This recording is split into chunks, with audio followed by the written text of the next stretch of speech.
is so popular that people have to expand is nothing to apologize for. That's actually really cool. Well, I saw how stuff that room was. Oh, it was there pretty was stuff. some things to apologize for. I saw people in positions people should. But you had no idea. Oh yeah. Exactly. Right. So and if they had been dressed, it would have been another story. But yeah. Which is why I switched the 2 rooms today. So. Okay. Thank you. Yeah. This anime? Yeah, this is the anime room. What are you looking for? Webcomics? This is it. This is the webcomic. Well, this is I'll be discussing webcomics too. I'm a webcomic comic book artist, published comic book artist too. I'm also a voice actor on many popular animated TV shows like Dragon Ball Z. So yeah, I'd be happy to field any questions about webcomics, comic book industry in general, how to get started, how to get into that business, comic book writing. I'm also been a writer for Funimation as for television series, so and I've been a director and also an actor. So really, we got a wide range of topics to cover, and I'd be happy to cover any of them. Come on in. Yes. What do you like to do next? What do I like to do? That's a really good question. Voice acting, actual Well, my top 2 favorite things to do are voice acting and drawing comic books, preferably with a signed contract. Now, I have drawn comic books without a signed contract. I brought some mini comics that I did recently, and they all sold out in the first day, which is pretty cool. But I wish I had some for this panel. I should have saved some. But you can check out any of my work. Go to Facebook and friend me, Sonny Strait. And you can see in the art section a lot of art there, and then also there's plenty of links to my DeviantArt from there too, which has a lot of my comics, both professional and just me killing time waiting for my next professional gig. Welcome, welcome, welcome. This is the panel on whether or not ghost hunting should be taken internationally or just focused on a local level.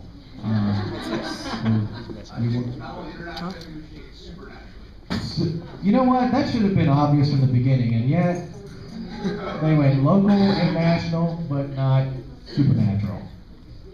They're actually they really want to stick to the facts, though. You know, they want to try to prove everything on ghost hunters. Yes, welcome, come on in. Yes, I did. So, do you guys have any questions about mini comics, web comics, cute Asian guys? The anime industry, directing, writing, acting. Shake it as you leave.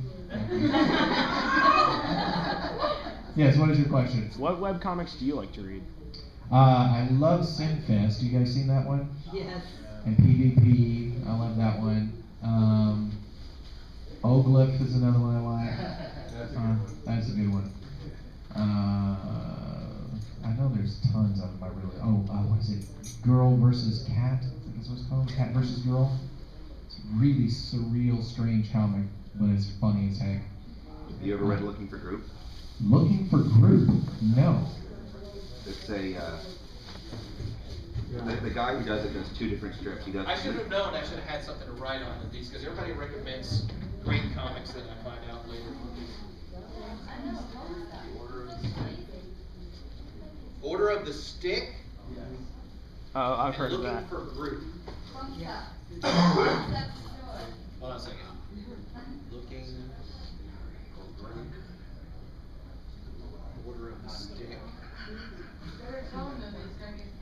And what was the other one you just said? Homestuck? Yes, that's all we heard. Cool. You guys keep throwing these out because I love finding out new webcomics. Something positive? So somethingpositive.net. Actually, Randy's a good friend of mine. But I don't need to write that down. I do read his comics. Yes? Yes. Find the difference in writing webcomics as compared to regular comics? Well, you know, it depends because right now, right now I'm just getting paid to illustrate a comic book series. It's called Rook, R-O-O-K, and it is a steampunk airship pirate story that will be coming out in July. And just again, Facebook friend me, and I'll let you know exactly the date. But you can actually pre-order right now. But a lot of times when you're doing like I did a book for Tokyo Pop called We Shadows, and I had an editor, right? So I had a great editor who really just more encouraged me more than actually tried to steer me in any directions, but occasionally he had suggestions, you know. But when you're doing a webcomic, it tends to be more of a real personal vision because you've got to answer to no one, you know. A webcomic is just your idea. There's maybe your fans are telling you what to do with it, but you can ignore them or whatever because they're not paying for your time, right? So yeah, that's what I liked about doing webcomics, and I had proposed a series idea for Boom Studios, and it was for the Muppets.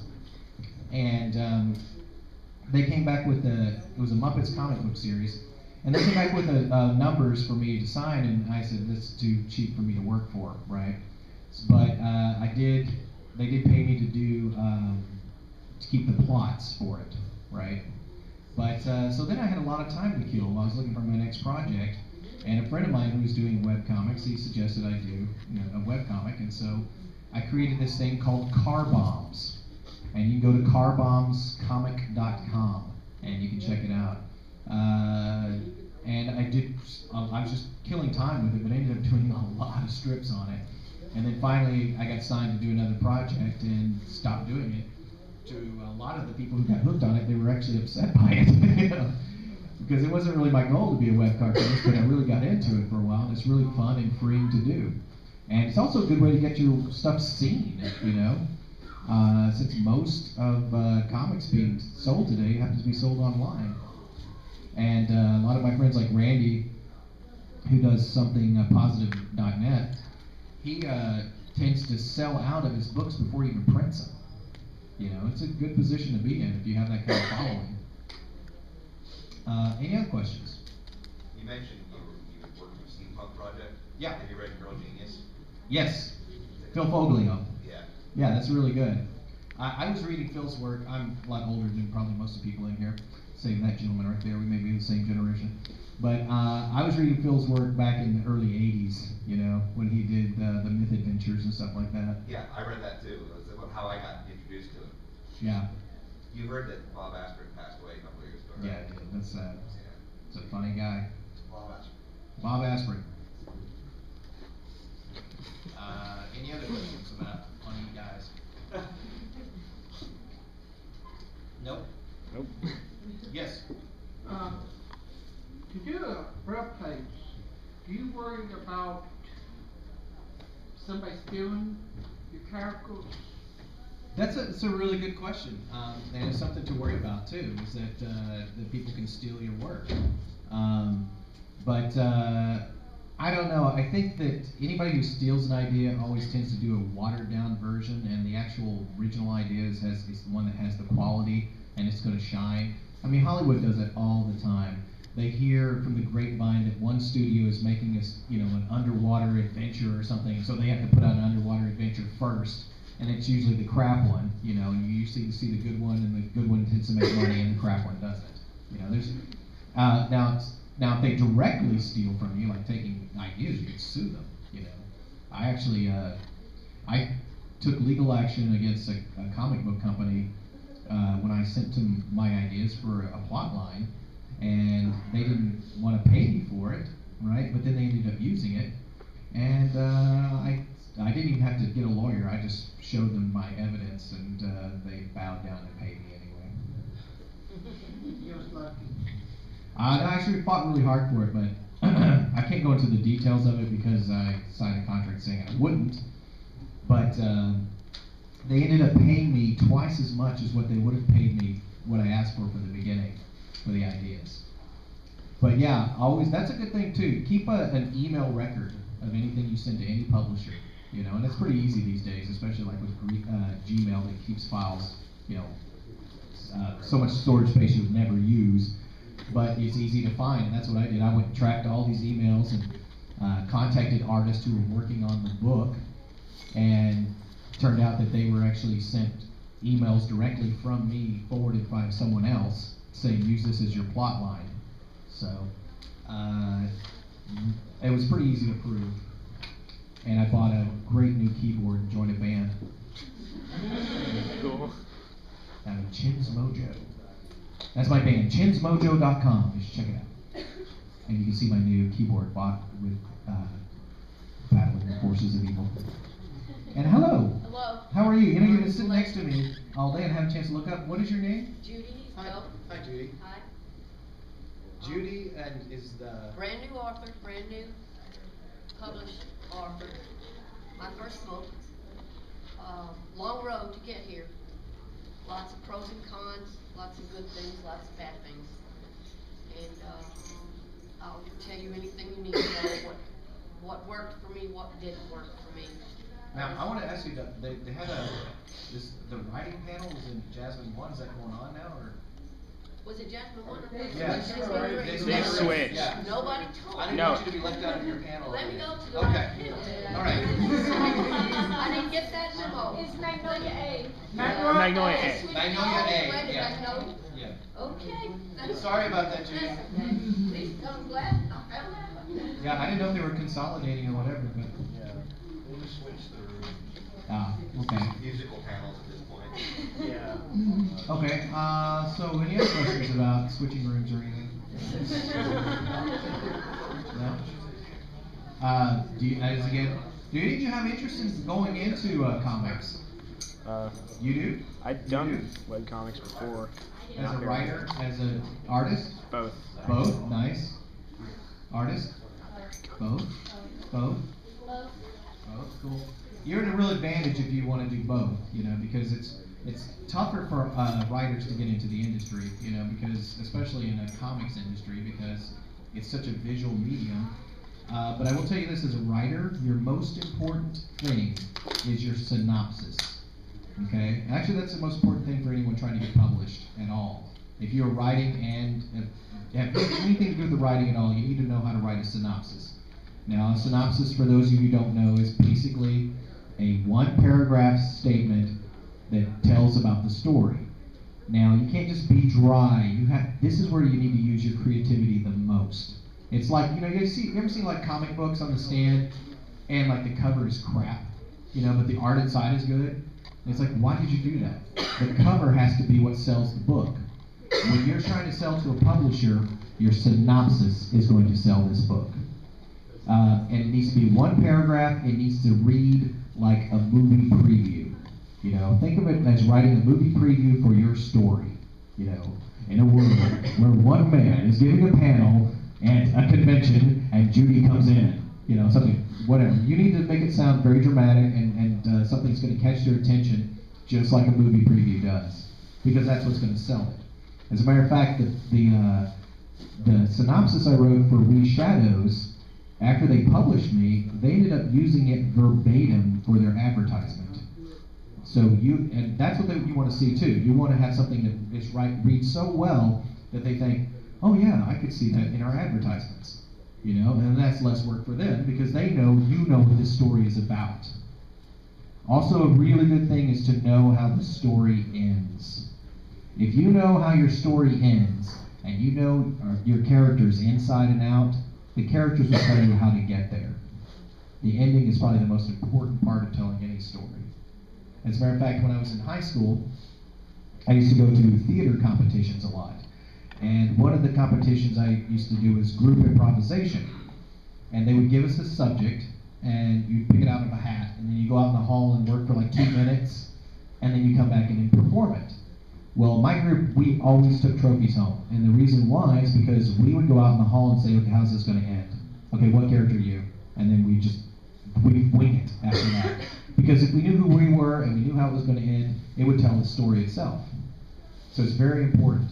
Now, that being said, it's also good if you can find an artist to draw for you locally. It doesn't even have to be that good, just enough that they'd be more likely to read it and see your work, you know, because it is a visual medium, and the people who are attracted to this medium are attracted to it because they love comics and they want to see comics, you know. So that's my best advice for that, for a writer. And good luck to you. And good luck to you guys too. Now, have you drawn any comics? How many have you drawn? Crap load. 3? Are there any of them online? Okay, I want to hear the ones that are online. What do you got? Okay, what's your name on DeviantArt? What's your address? FF7 Ninja Channel. FF7, the whole word? 7 Ninja Channel? Champ? CHAN. Champ.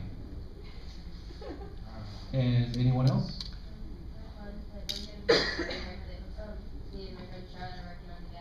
Cool. What is it called?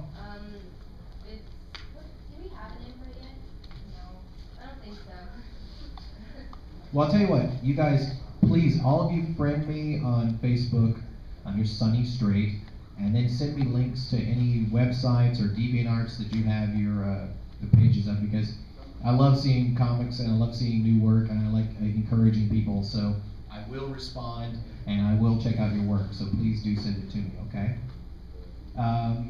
Any other questions? Yes? Which one is better to start out? Go ahead and start webcomic, or try to go out and publish, self-publish a comic book? Well, self-publish, is that what you said? Yes. I would say it is necessary today to do both. Because there's so much is on the web these days, you know, and most cartoonists are learning that. And also, it doesn't tend to hurt anybody's sales when you're online, and that people will buy the books regardless because they like to have something in their hand, you know. So if I had a comic book idea today, and I didn't have a publisher, I would just start putting it online, see what people say, you know, find my audience that way. Did you have a comic book idea? Oh, yeah. Oh, cool. Yeah, I wouldn't worry about, you know, people stealing it, you know, because if it's coming from yourself and it's coming from your own heart and everything, they're not going to come to the same conclusions. They're going to have a watered down version of what you're doing. So just put it out there. And it's good to get responses from people too. It's good to hear feedback. But there's also nothing to keep you from doing mini comics and selling those at conventions. I did that years ago. And mini comics are a really good way for you to get instant feedback. And you need that. And it's also, I mean, the feedback comes as soon as you see it in print too. When you see your work printed, even on just that, you know, 8.5 by 11 sheet of paper folded over, and you're looking at these little mini comics, you still, you judge your work in a way you hadn't judged before because it's now in your hands, you know, and you were able to see it a little bit more objectively. And it's a very important lesson. I'll also say this to anyone who's a little hesitant about the blank page, because the blank page is scaring you and you're afraid to start drawing. Don't be. Don't know that you are going to mess up, and it's going to look like crap. A good card friend of mine, is a guy named Dave Sim, who did a comic book series called Cerebus. He told me years ago, he said, Sonny, all of us have 200 horrible, stinky pages in us, and you need to get them out of your system as quick as you can. And for me, that was a very freeing idea, because it meant I wasn't worried of messing up a page, because I am going to mess up a page. I'm going to mess up 200 pages. Now, granted, I was published before I finished those 200 pages, but he was right, they were crap. But, you know, if you do about 50 pages, you may get to a level pretty quickly that somebody will publish, you know. There'll be a smaller publisher, you won't be making as much money, but then as you reach 100 pages, you'll increase your ability just that much more. So definitely, it's worth your time and worth your effort to mess up and mess up again and again and again and again. Because you're there to establish a style and find out who you are, right? And it can take many pages to find that out. So don't be afraid to mess up. Know that you're going to mess up, and do it anyway. Any other questions? Yes, sir. What publishing company would you recommend for starting comic book people? Well, there are lots of them out there, and sometimes you don't even expect where they're going to come from. I'm right now working for Caffeine Angel Studios, and they were self-publishers. They're comic,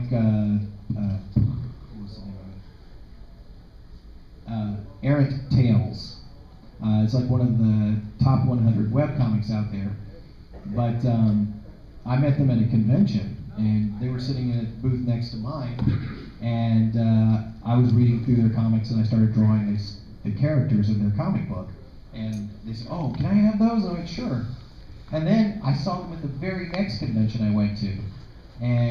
we were talking about the comics industry and how so many of these people try to rip you off, and the horrible contracts, the ones I turned down, And I was telling the publisher that I just turned down one for major property because it was paid was so little, and she was like, "Wow, we pay more than that."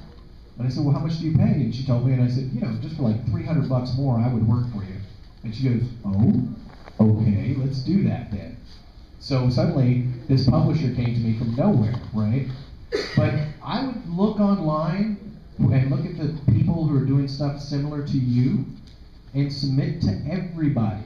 And go to conventions where there are publishers and present your work to them too. And in the meantime, publish yourself.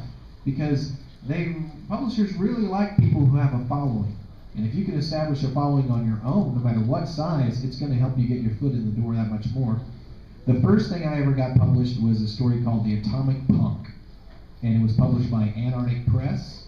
It's a mostly manga-oriented publishing house in Texas. And I think they paid me $3 a page and $100 to do the cover.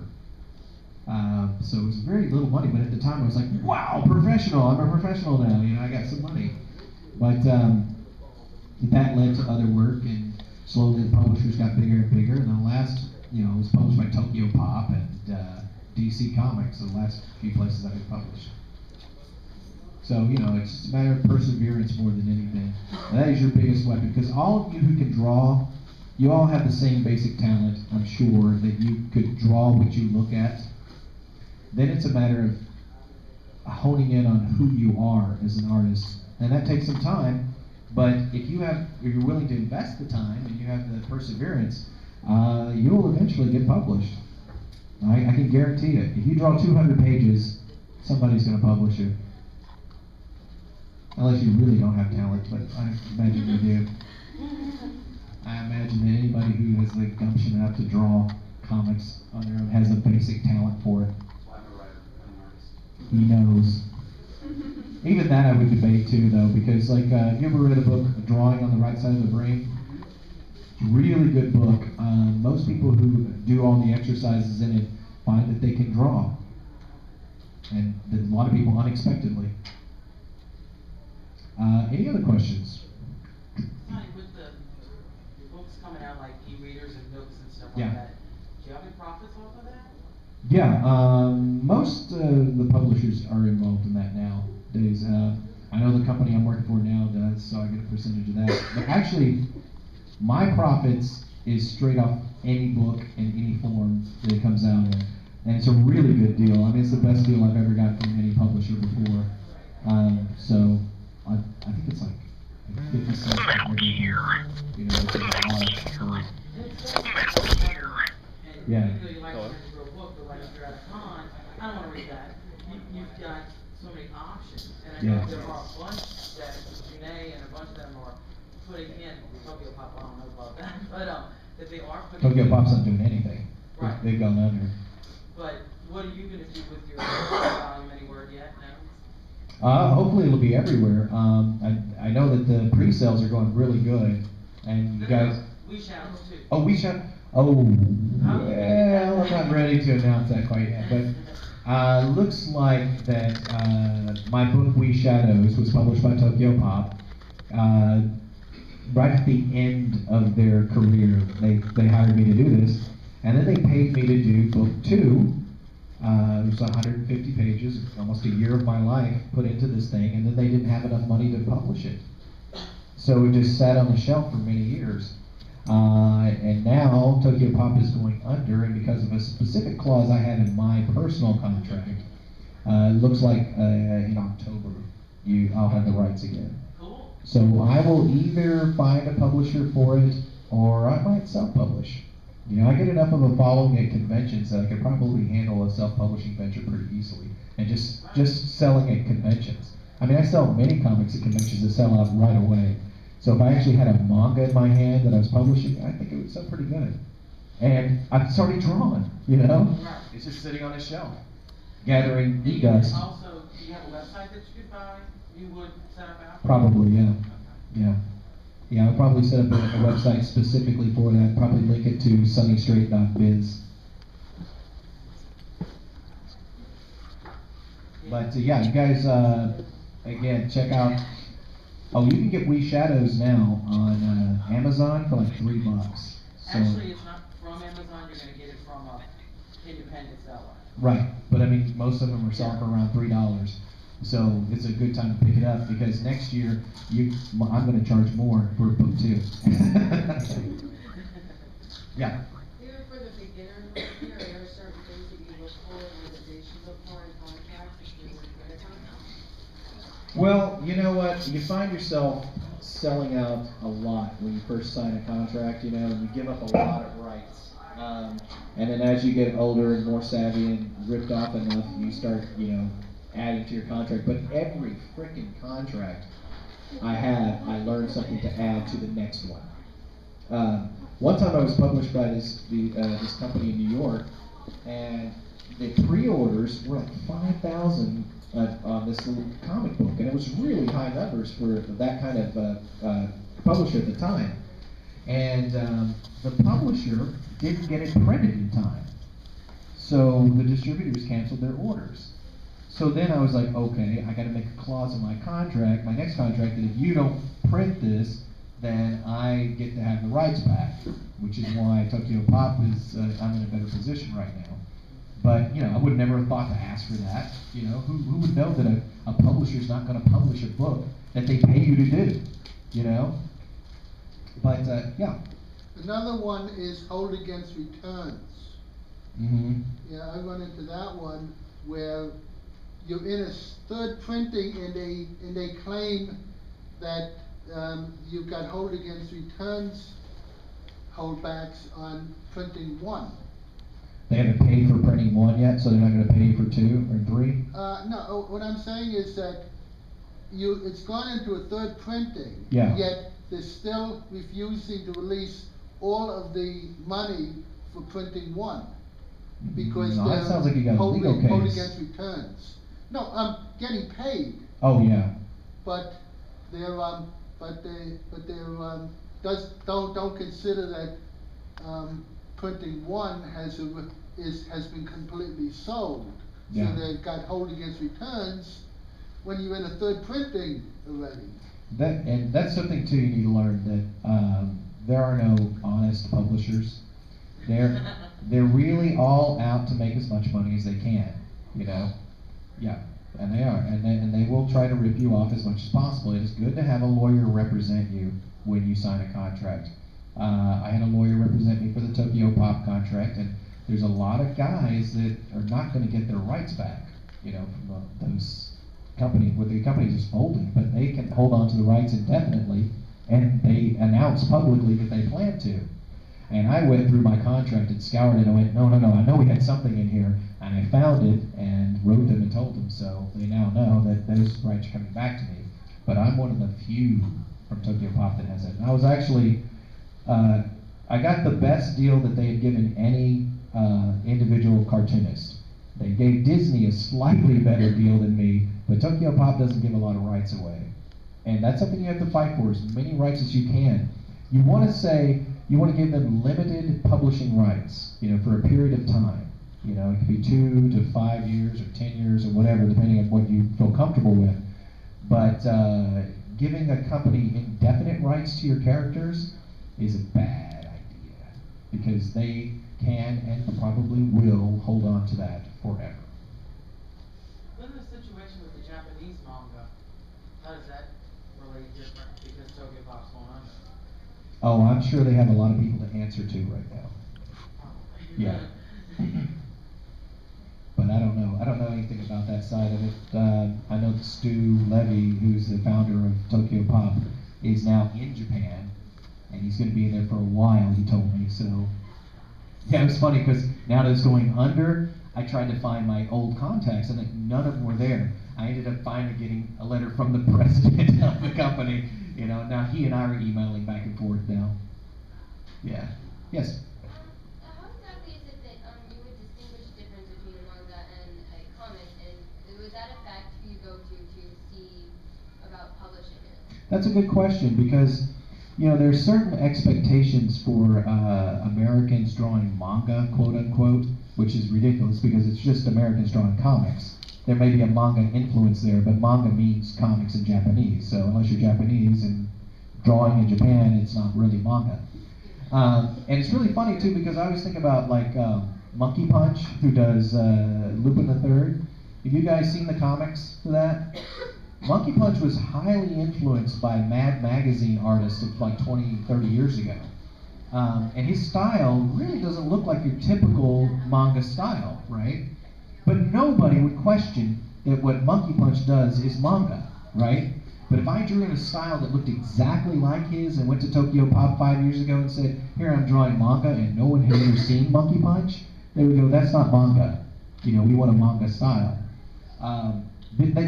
That being said, when I was first published by Tokyo Pop, they wanted an American style because they thought they wanted to go that way. And my editor called me after their first meeting with all the editors and he said, well, you've got everybody split in half. Everybody likes your work, but half of them are saying it's too American. And the other half says, well, that's what we wanted to do, right? So they're having this big argument. And I said, well, would it help the chances of getting published if I drew it in the manga style? And he goes, can you draw in a manga style? And I said, dude, I stare at anime all day long for my job. I can fake it.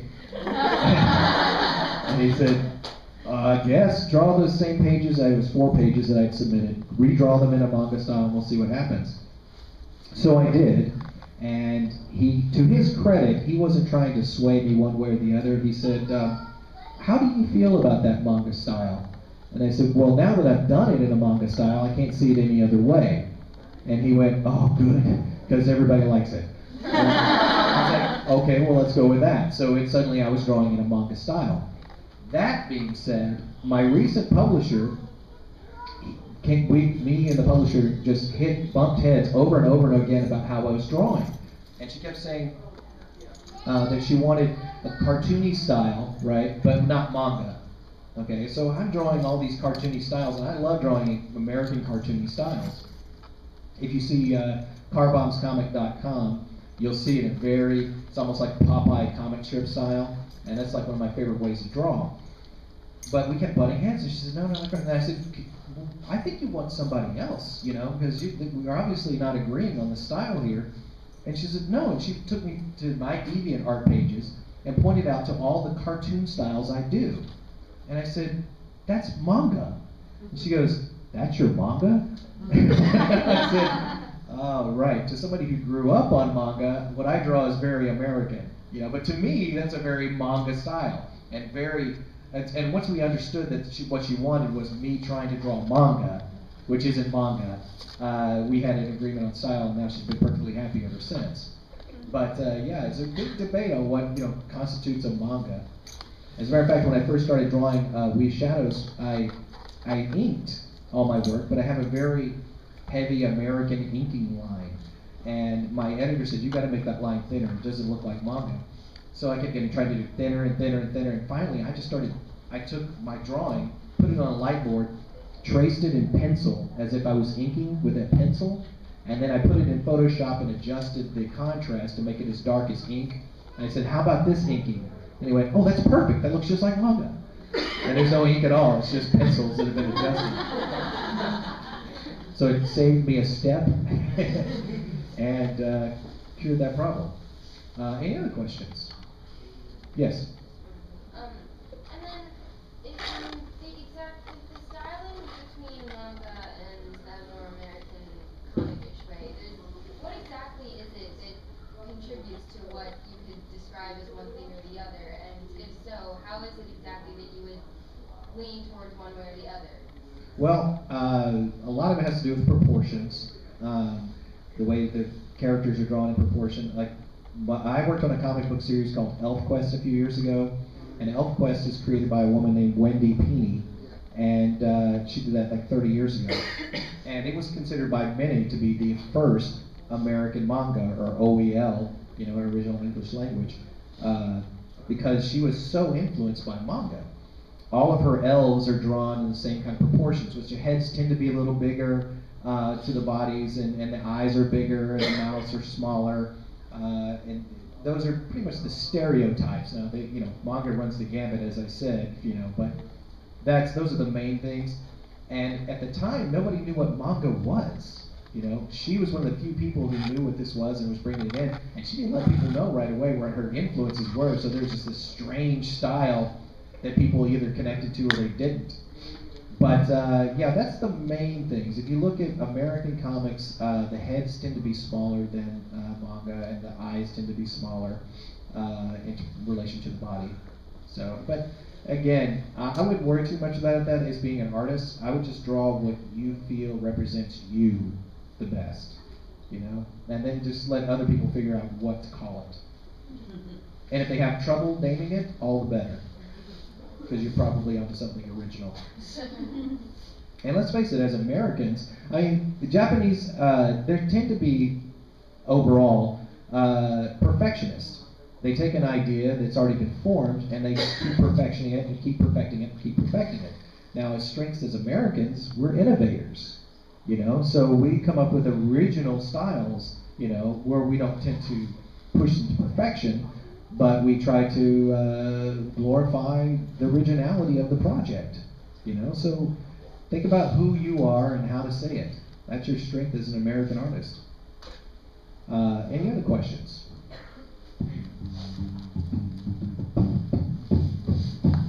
Yes? I have a webcomic recommendation. You have a what? A webcomic recommendation. It's called So You're a Cartoonist. I've only found them on Beginner, but I know it has a website. Yes, Olivia. That's what we're calling it. Okay, very cool. There's another one. It's stick figure comics, but it's absolutely hilarious. It's called XKCD. Called what? XKCD. All right. It's a lot of science-based jokes, but it's absolutely hysterical. Cool. I'll check that out. White Ninja. White Ninja. Yeah.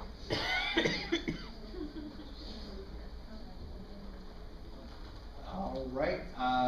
Any other questions or recommendations? I don't know if it's considered a webcomic or not, but it's the oatmeal. The oatmeal.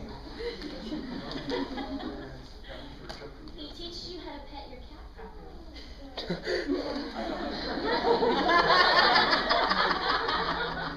What's the improper way? You have to look into the cat's eyes and see, is there empathy or murder? The answer is murder. It's always murder. Cats always have the same expression. Like you try to nuance. Like my dogs can smile. They actually they'll curl up their ears when they're happy and everything, but a cat doesn't do that. Cat just. Well, then I had a really stupid cat. He just looked at me like. That's murder. Well, I didn't get the cat fixed. It came that way. How many pages do you recommend to start a web page? How many pages do I recommend to start? Yeah. I recommend starting with one. What's it going to hurt? Put it out there and see what happens. It might be, if people like it, encourage you to do more. And if people don't like it, it might encourage you to do more too. Like, oh yeah, well I'll do better. Get it out there. How many have you drawn any pages? I'm allowed to draw. I'm more of a writer. More of a writer? Yeah. But you want to draw, is that what you said? Or you don't want to draw? I don't want to draw. If you ever see my drawing, you understand. Are you on DeviantArt? DeviantArt.com. It's mostly an art-based website where other artists network and everything, but there's a lot of writers on there too. And there's a lot of writing networks as well online. If I were you, I would Google, writing networks and see what sites are available that you can go and post your stuff on and get some feedback for it. Any other questions? Yes? When you have a webcomic, some of them have their own particular, like it's their own website. How exactly would you set that up? Because you would have to buy your own webpage, correct? Yeah, but they're not that expensive, and you can find all kinds of deals on those online. I mean, personally, I'm lucky because a fan of Dragon Ball Z started my website, and so I don't even know how much it costs, but I know it's not that much. Yeah. Okay, I do this semi-professionally. $55 a year for hosting and the domain name. Oh yeah, $55 a year just to hold the name? No, for the hosting Okay. of the site and the domain name. And what kind of Get- bandwidth does that include? I mean, can you just put indefinite amounts of comics on there, or? Well, I deal with 2 or 3 different hosting companies, and the bandwidth is decent, and it might, you know, if you go bumping it up, might cost you $10 for. So you're really looking at less than like $70 for a year to Yeah. have your own website. Right. The thing is, what you do is you start out with the basic, whoever you're dealing with. If you start and they tell you how much bandwidth you're using, and usually you can, as you start pushing the limits, you bump yourself up a tier or 2. And if you're pushing the limits, you probably have a following, so it's worth it. Right, but you want, unless you really know that you're going to have a major following, you start out at your basic limit, and then you see how you're doing, and then you bump it up. And all of the hosting companies, if you start pushing and you want to bump it, they just prorate you. You don't even have to start up from scratch. Well, I still again. think that's worth the investment. I mean, less than $100 to see what you can do, you know, and put your stuff out there. I mean, I was a self-publisher for a while, and you know, easily put thousands of dollars into this, which, you know, I never earned back the money on the publishing, but other publishers saw my work and they published me because of it. So I eventually made the money back from that. But you're not even asking for thousands of dollars when you do a webcomic. I mean, you're talking less than $100, even if you're pushing the max, and you probably won't. At least not in the first year. It's actually much cheaper than that if you go with big hosting companies like GoDaddy. We use GoDaddy to host the Mobicon website, and my developer account costs $6 a month, domain name $10 a year. That's nothing. That's for over a terabyte of bandwidth. You're talking about a very small investment in yourself. You know? Yeah. If you're not super tech savvy, there are like webcomic group sites like Blank Label and Keen Spot. Yeah. That if you're good and they think you're good, they'll host your webcomic for you. So. Oh, that's Well, there's also a website that'll let you host any webcomic for free. It's Comic Fury, I think, and it's made especially for webcomics. Comic Fury. Yeah. You make an account and you can just post whatever.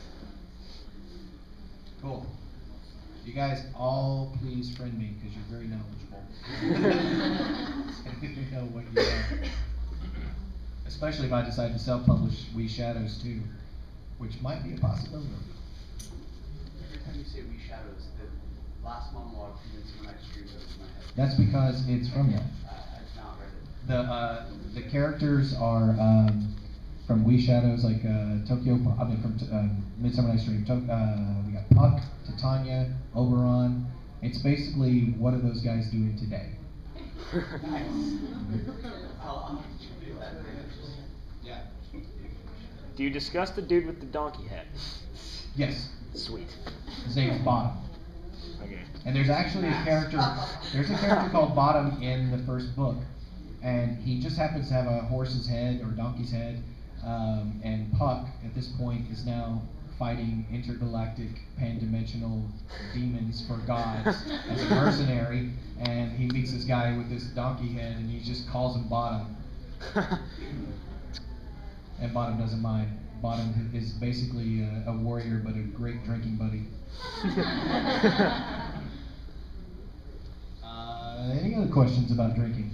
Have you ever chased tequila with you? No. It's amazing. You don't wanna do it. No, you don't. I don't? Bad idea. Bad. You got us to do it last time. Bad idea. Did you name your comic after an Irish car bomb? Oh, Car Bomb. No, it wasn't named after Irish car bombs. Darn. My comic strip is named Car Bombs. It's about the story of a mad scientist and his family. And there's also a story about two guys who are 90 years old who start a punk rock band. And they're named Sonny and Tom after me and my best friend Tom, who we're in a band together now in our 40s. And it's not too hard to push that a little further in the future and see that we're going to be doing exactly the same thing if we make it to 90. So I had these two very different story ideas that they sort of meet in the middle. And the mad scientist's wife ends up singing for their band. They're called the Goth Metal Gods. Is what they're called. So I had to have a name that encompassed everything. So I just went for nonsense irreverency, and it was about what's more irreverent than car bombs. So I just called it car bombs. It has nothing to do with the story at all. It's a pretty good story. The guys are 90 years old. They ride around on motorcycles. Well, one motorcycle, one rides on the back. They had this adventure on it was called Beer Run. And on Beer Run, the first episode, they get started and they slowly fall over land. And the guy on the back goes, "Are we there yet?" And then I did like a whole week's worth of comics where they're just laying in the driveway trying to figure out where they are. One of the backs at one point says, "Faster!" Some little dog comes up to them and they realize they're falling and they can't get up. And this little dog wanders over and they said, "Little girl, go get help." And the dog raises its leg on them and says, "Hurry, it's starting to rain." So yeah, it's a funny strip. I had fun doing it. Any other questions about peeing on old men? Yes. Okay, it doesn't have to be about peeing on old men. Back to drinking, what would you recommend for a first drink? A first drink? Yes. Something with fruit in it, I would imagine. I would say tequila sunrise. Because it's orange juice, so it's good for you. And it's tequila. So you'll have a good time and probably cause a little trouble. And you should cause a little trouble the first time you drink. Right? And grenadine. And a little grenadine for sweetness. Yeah. Hello, come on in. We're just talking about ghost hunting and. Any other questions? I think we're getting close to the end here. Yeah, we got 10 minutes left. Yeah. Oh, okay. We got enough for a couple of questions. Yes. Do you have any funny stories from when you were trying to come up with another comic? Funny stories about coming up with it? Yeah, like what you did. You know, yeah, I just, like I said, I was thinking about me and Tom and starting our bands like we did in high school, and now we're in our 40s still doing this stuff. And I thought, are we going to be doing this when we're 90 years old?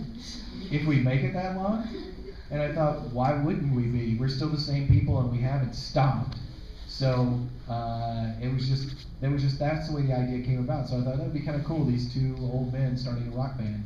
And I tried to hit all the legends, you know, like selling your soul and all that stuff. At one point, Tom gets dragged down to hell. Yeah, and the rest of the band have to go save him. And they're pursued by the devil's head chopper. Because Tom was in a head chopping battle with him 30 years ago when he was a youthful 60-year-old punk. All right, we got time for another question? Yes. So how do you feel about being left behind yet? Yeah, I feel really weird about that because I sold my soul to Jesus about 40 years ago. So, yeah, I feel like somebody didn't stick to their end of the bargain. I would pray and complain about it, but I think those lines have been cut. So, now, if you guys see the guy who predicted this, what is his name? Harold Camping? Huh? Harold Camping, I think. Camping, yes, Camping. Harold Camping. If you see him somewhere, now I don't condone shooting people in the head, but I think it would be a service to him if you do see him walking around, because he knows the trials and tribulations that will be affecting those left behind. So, it might be a mercy killing. I'm waiting to see what John Stewart has to say about it tomorrow. Yeah. You know, John Stewart might have been taken up. He's Jewish, but there are a certain number that are chosen from the Jewish.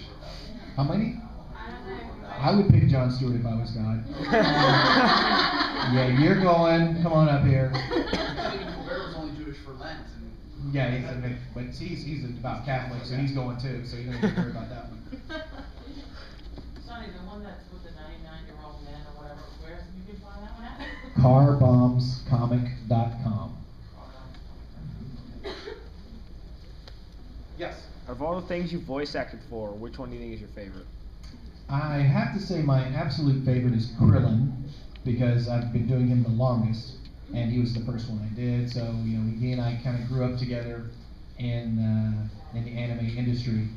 Then I'd have to say Mace Hughes is really up there, and Lupin the Third, and Zinjiro, another one from Kodacha. Have you seen that one? It's awesome. It's one of the funniest shows we do. But yeah, those are my favorites. Yeah.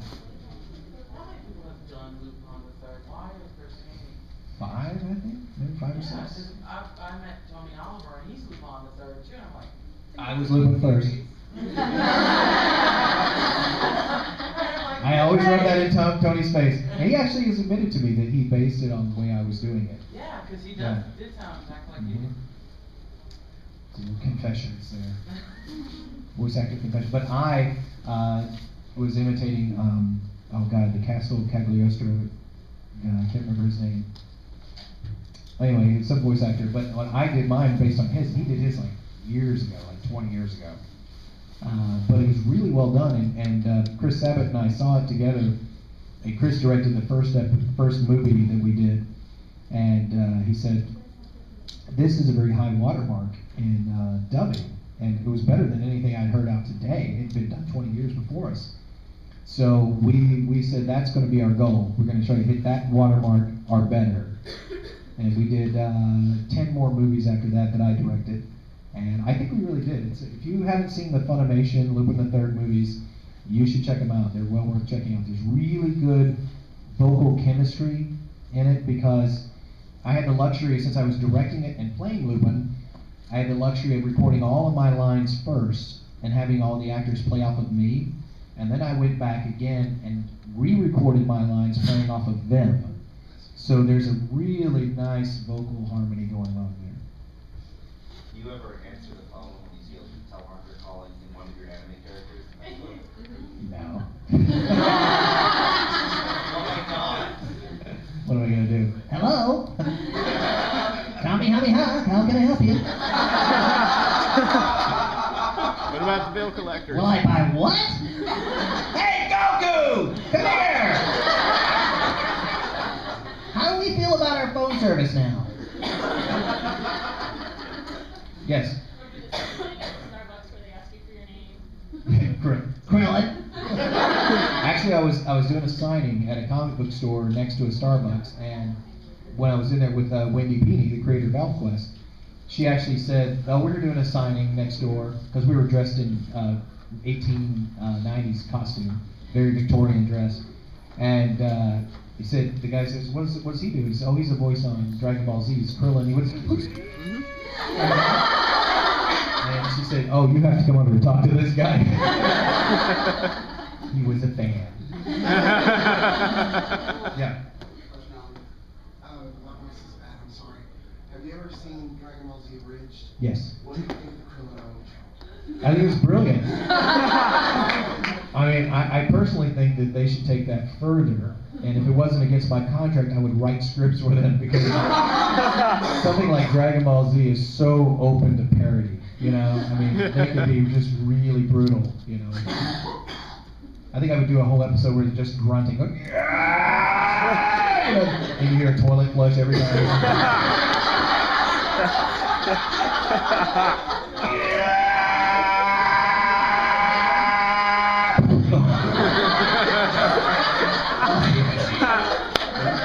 Hey, a little privacy here. Krillin own count goes up again. Ding. See, they can take that a lot further. Let's see how much time we got left. Well, I got one more question. Time for one more question. No? Well, we're out of time anyway. We're about to do another panel, me and Todd, and is it just the two of us, Todd? Yeah. Okay. It is a radio drama, so stick around for that. Thank you guys so much for showing up to my panel this morning.